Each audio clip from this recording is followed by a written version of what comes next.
Raven-Symoné just broke her silence over Malcom Jamal Warner's passing, and what she had to say will break your heart. Raven and Malcolm go way back to the 90s. She had something to say about Malcolm's passing. And let's just say that things aren't the way they seem. Word on the streets is that Malcolm might have been a victim of a setup because a lot of information that has come out about his unfortunate passing does not add up. The streets are saying that there was allegedly an entire conspiracy around Malcolm's passing and that things are not what they seem. So how does Raven feel about Malcolm's passing, and who tried to take Malcolm out and why? Let's break this down. It's not surprising that Raven-Symoné would have a breakdown over Malcolm's passing because they went way back. They first met in the late 80s when they both starred on The Cosby Show, and they stayed in touch after that. They were good friends, and according to reports, Raven was crushed when she heard the news about Malcolm's sudden passing. She paid her tribute to him on Instagram by posting this heartbreaking audio.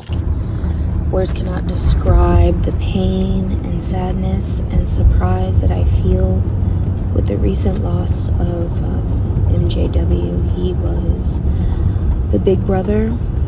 He was a beacon. He was one of the most multifaceted, talented men. So gentle. And my heart and soul and hugs and kisses go out to his daughter and his wife and his mother. He gave the best advice, he gave the best hugs, and his smile will always be a huge, bright, white smile in my head forever. I love you, and I know you're watching over all of us now. Bye, Malcolm.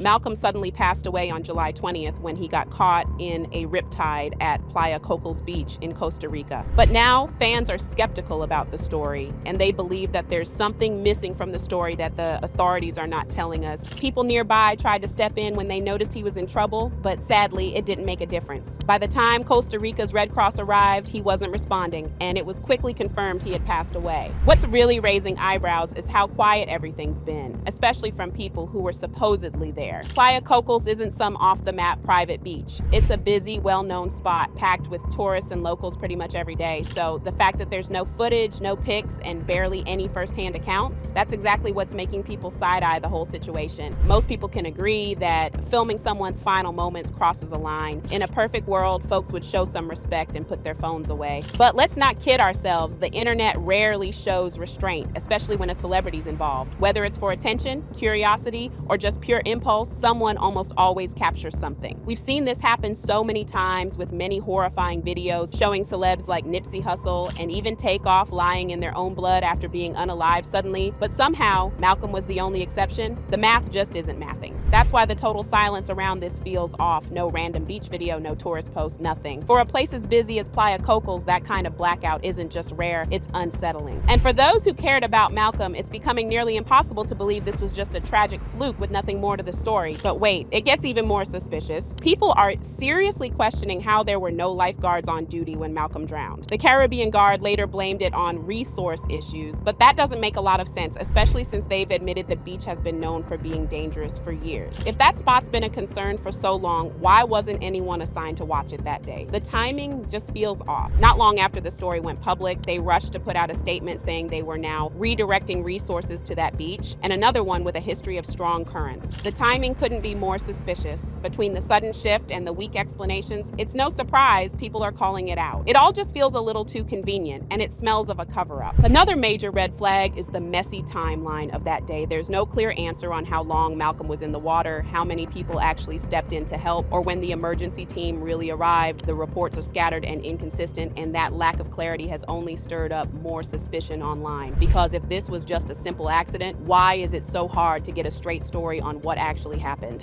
That alone is sketchy, but what's really raising eyebrows is how the few so-called witnesses who have spoken out all sound oddly rehearsed. Their stories don't feel natural, almost like they were handed a script and told exactly what to say. It's giving more cover-up than a genuine eyewitness account. For example, at first, the authorities claimed that Malcolm got caught in the riptide because he was trying to save his daughter. A spokesperson for the Judicial Investigation Agency said, "It appears that at one point, Mr. Warner was playing with his daughter at the shoreline. He later left her out of the water daughter and supposedly entered the sea along with a friend. It was at that moment that the current pulled them in. The friend managed to get out, but unfortunately, Mr. Warner did not. However, the chief of the tourist police of the Atlantic region later came out to claim that things happened differently. He claimed that Malcolm's family, including his daughter, weren't even at the beach when he drowned. He said that they interviewed Malcolm's family, but they also weren't there at the time of the accident. So we have two conflicting stories and no way of knowing what the truth is, especially because the judicial agency is still standing behind their previous claims of Malcolm trying to save his daughter. According to the Daily Mail, they contacted representatives for the OIJ for comment, who reissued their previous statement that Warner's daughter was on the shoreline. There are also claims that one surfer dived in to help and used his board to bring Warner's daughter to safety, and a volunteer lifeguard pulled Warner and another surfer to shore. It's like everybody who claims to have seen something has a different account of what happened, and at some point you have to wonder who is telling the truth, or if anybody is even telling the truth.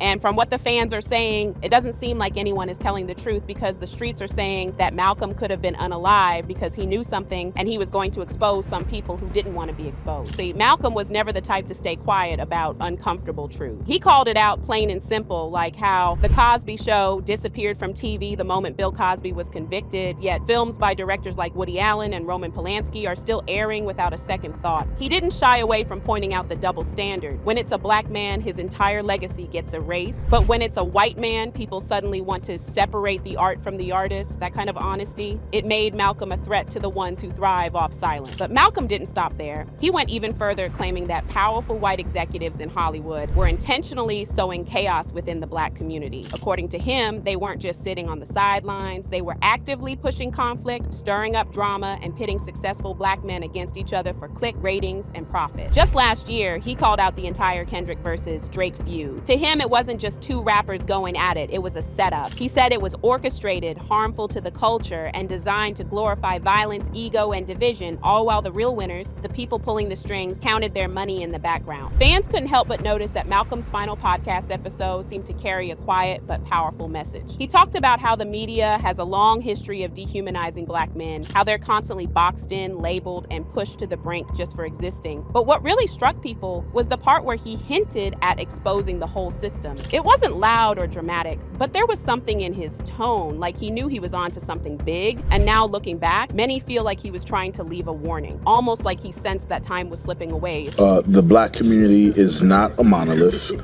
There's so many levels and lanes to the black community, and we wanted to have a space where we could acknowledge, discuss all of those lanes, because they're so varied in terms of our perspectives and our opinions and our ways of life, and we wanted to be able to have a place where we can talk about all of those things, discuss all of those things, and shed light on the not all hood aspects of who we are.